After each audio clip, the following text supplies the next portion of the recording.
Dan saya akan benerin motor, malah meledak.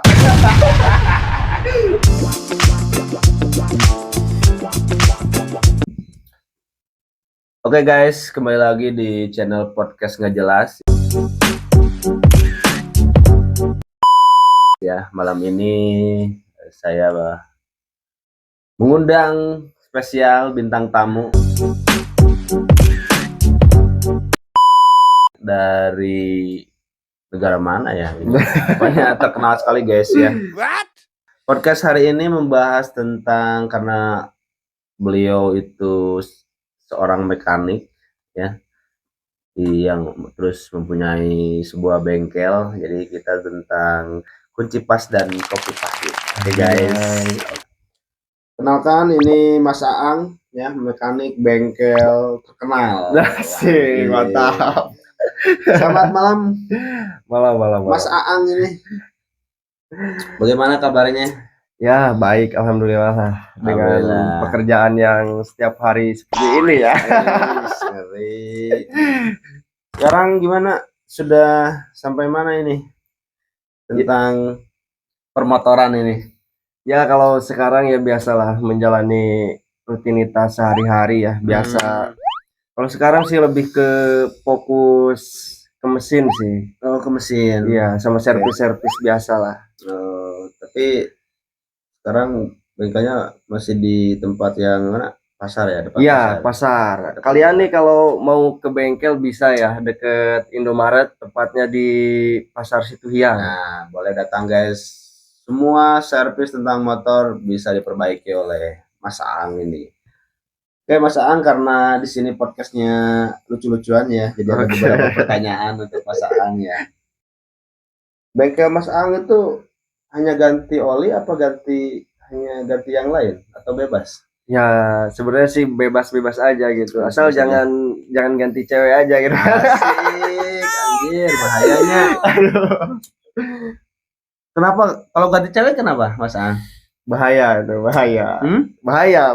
Berarti Mas Aang tipikalnya bukan gonta-ganti cewek? Bukan lah, setia. Oh, setia. Ngeri. Tapi kalau pasien motor mah gonta-ganti dong. Ya gonta-ganti lah. Gonta-ganti. Jadi enggak itu aja gitu kan. Enggak. Berarti ramai ya? Alhamdulillah rame sih kalau sekarang ya. Ya namanya juga bengkel ya, kadang rame, kadang sepi gitu. Oh iya. Selain itu ada apa aja di bengkel Mas Aang? Kalau di bengkel itu selain ya ganti oli, terus tadi bongkar mesin, terus apa gitu lah yang paling ikonik tentang bengkel Aang Petir ini Mas Aang. Biasanya suka bakar-bakar ya. Bahaya. Bakar-bakar. Itu apa aja coba lebih dijelaskan lagi. Biasanya kalau selain servis rutin sama downsis, terus juga kita juga bisa cat ya, walaupun itu masuknya ke sampingan gitu. Nggak terlalu mendalami lah. Oh iya. Selain mekanik, Mas Aang itu katanya bisa jadi orang yang konsultasi ya. Asik. Macem-macem gitu. Ya bisa. Apalagi kalau masalah percintaan boleh ya. Cinta dewa. Parah ya Mas. Aduh. Jadi selain orang itu ke bengkel Mas Aang, Mas Aang itu membenarkan motor ya, itu membenarkan motor, pengen jadi mekanik atau emang cita-cita atau seperti apa gitu? Sebenarnya sih awalnya bukan cita-cita sih, lebih ke takdir kayaknya. Lebih ke takdir. Kok bisa ke takdir? Iya, soalnya kan saya nih dari awal itu gak tahu mesin, terus gak tahu tentang mekanik lah. Justru saya itu waktu pertama belajar itu justru ketipu. Jadi kan saya masuk ke Yamaha Engineering School kan di Jakarta. Oh Mas Aang pernah kerja di luar juga? Pernah kerja di luar. Sebelum membuka bengkel ini? Iya pernah. Gimana? Terus kan waktu itu tuh saya tuh ya kan saya cari-cari kerja kan gimana gitu kan. Cuman waktu itu kata saudara kan katanya mau kerja gak? Ya. Jadi mekanik. Ya saya kan nggak tahu mekanik itu apa gitu kan. Iya. Tapi baru pertama. Terus masuk oh mekanik kayak gini kan, belajar sampai ada satu momen tuh. Satu momen tuh saya tuh kan semua tuh yang masuk ke Yamaha Engineering School itu kan semua dari SMK kan. SMK mesin permesinan. Iya, permesinan lah. Cuman saya doang gitu kan yang dari lulusan MA lah. MA. Iya, beda MA. dengan basic yang lain. Beda. Oke. Ada satu momen tuh. Orang lain kan lagi benerin motor kan ada tes praktek kan. Itu dari mesin yang hidup terus dibikin mati. Semua itu bagaimana satu motor? Iya, satu motor. Sebenarnya kan motornya banyak tuh kan. Jadi kayak dibikin kelompok lah. Terus kan waktu itu tuh bagian saya kan benerin motor, malah meledak. Meledak motornya, meledak. Aduh. Terus gimana? Terus abis itu saya kan takut gitu kan, tapi kan untungnya ya namanya juga satu motor itu berapa orang kelompoknya? Satu kelompok itu kalau benerin satu orang. Oh, satu orang bagian masaan. Iya, meledak itu motor. Aduh, kacau. Untung gimana nggak terjadi kebakaran atau nggak ada terjadi kebakaran gitu. Cuman kalau dipikir sekarang ya saya udah tahu tentang permesinan, terus bongkar-bongkar kayak gitulah dari motor hidup sampai dari motor mati sampai nyala gitu kan. Ternyata waktu itu businya ternyata businya itu yang copot meledak gitu kan. Saya kaget dari situ. Aduh. Itu hal-hal kocak banyak lah. Itu pengalaman pertama. Iya, pengalaman pertama permesinan. Iya. Setelah itu gimana? Keterima? Alhamdulillah keterima. Buset, berat. Ngeri. Berat. Kalau itu kan sesi kayaknya ada orang dalam. Motor waktu apa disebutnya itu teh? Uji coba atau? Iya, uji coba. Uji coba kan sampai meleduk motor. Sampai meleduk, aduh. Tapi terima di Yamaha gitu. Terima, alhamdulillah keterima ya. Setelah itu gimana? Setelah itu kan kalau masuk ke Yamaha Engineering School itu yang pertama itu bukan praktek sebenarnya. Iya, kayak materi-materi biasa lah tentang permotoran gitu. Terus ditanya, terus kan yang masuk itu ada 1.000 kan. Ada 1.000 orang. 1.000 orang. Yang diterima itu cuma 30. Di satu bengkel itu atau satu daerah? Enggak, dari semua daerah, dari Jawa. Oh, jadi nanti disebar. Bukan disebar, bukan disebar. Maksudnya kan dari SMK mana-mana kan mau masuk daftar ya pertama masuk. Ya, semua. Jadi kan waktu itu saya alhamdulillah kan lulus gitu kan, materi lulus, terus praktek. Soalnya kan kalau praktek pertama itu karbu. Oh, karbu. Iya, bongkar-bongkar karbu alhamdulillah. Lumayan lah, ngerti lah kalau karbu kan biasa lah di rumah gitu bongkar-bongkar sendiri gitu. Soalnya ada juga nih yang basicnya SMK bongkar karbu aja sampai getar tangannya gitu kan. Alhamdulillah jadi bisa masuk kan di situ. Terus itu langsung terima kerja atau gimana? Kalau pertama itu enggak langsung keterima kerja. Sekolah dulu atau kursus? Enggak, kan waktu itu kan udah lulus kan. Dari 30 orang itu. Ya, dari 30 orang itu kan udah lulus semua. Terus di situ kita tuh bebas mau pilih kerja di mana. Oh. Cuman yang ranking 1 sampai 10 itu jadi bisa kerja di Flexi Shop Jakarta.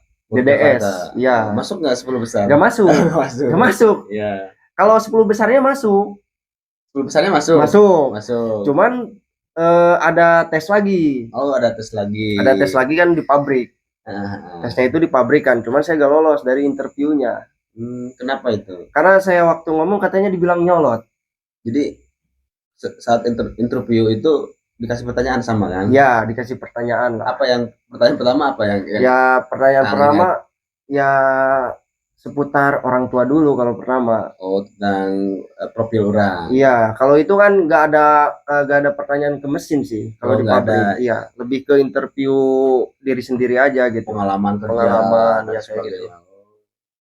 Terus jawabnya seperti apa? Kok dibilang nyolot? Ya mungkin karena saya kebiasaan orang Sunda kali ya, nyolot, sesolongot gitu kan ya. Tarik gitu. Padahal biasa wae gitu meni lemah lembut cek orang makan gitu ya. Dana rada tegas lah. Cuman kan kenapa kamu nyolot? Gitu. Kata saya biasa aja, nggak nyolot. Emang ginilah gitu. Iya, cuman udah itu selesai kan saya gak diterima tuh waktu itu. Nggak diterima. Iya, gara-gara itu. Gara-gara nggak nyolot. Gara-gara nyolot. Iya, gara-gara nyolot kayaknya itu. Aduh, kacau. Di Indonesia ya. Kacau itu. Terus setelah itu jadi pertama kerja di mana? Pertama kerja itu di Bogor. Di Bogor, di dealer atau di dealer. Oh, di dealer. Di Yamaha Mekar Bogor, Cibinong. Bogor. Jadi mekanik. Iya, jadi mekanik. Mekanik apa? Mekanik motor lah. Mekanik motor. Oke, mantap itu pengalaman Mas Aang ya. Mas Aang, ini pertanyaan terakhir ya. Pertanyaan penutup. Coba jelaskan filosofi dari Mur dan Baut dalam kehidupan sehari-hari. Dalam banget. Filosofi ini. Filosofi ya. Mantap. Pertanyaan terakhir misalnya. Agak berat ya guys ya. Jawabnya agak berat banget ini guys. Jadi lebih ke ini mendalam pesan ini. Kalau filosofi tentang Baut dan apa tadi? Dan Mur. Dan Mur ya. Jadi kalau filosofi Baut dan Mur itu seperti kayak apa ya, susah guys yang jelasinnya gitu. Coba lebih diresapi atau gimana coba. Jadi kalau seperti apa dengan kehidupan mungkin ditautkannya? Ya kalau Baut itu seperti kehidupan gitu ya. Kayak kita kayak kita itu mengeratkan dalam hal, aduh susah Pak ya Pak. Tahu pokoknya nama yang penting menikmati hidup lah gitu. Jadi kalau ini kan Baut itu kalau misalnya pas dengan pasangannya pasti lancar. Iya, lancar dan cocok gitu kan. Tapi kalau misalnya Murna 12 ai Bautna 14 kan masuk masuk guys. Aduh. Tepuk tangan dulu untuk Mas Aang ini ya, guys. Nah, Mas Aang ada nggak punya pesan untuk rider atau untuk para yang mempunyai motor, harus menjaga motornya seperti apa dan sebagainya atau gimana lah gitu? Kalau yang punya motor gitu ya, kalau sekarang kan lebih ke banyak oli-oli yang palsu kayak gitu kan. Kalau di sini kan kebanyakan orang itu pengen harga murah tapi kualitas bagus. Kan itu susah sebenarnya gitu kan. Tapi kadang-kadang yang penting itu sih kalian harus bisa tahu barang yang berkualitas sama yang barang abal-abal. Kadang-kadang kan penjual itu ada yang licik juga guys. Dari yang barang KW tapi dibilangnya ori.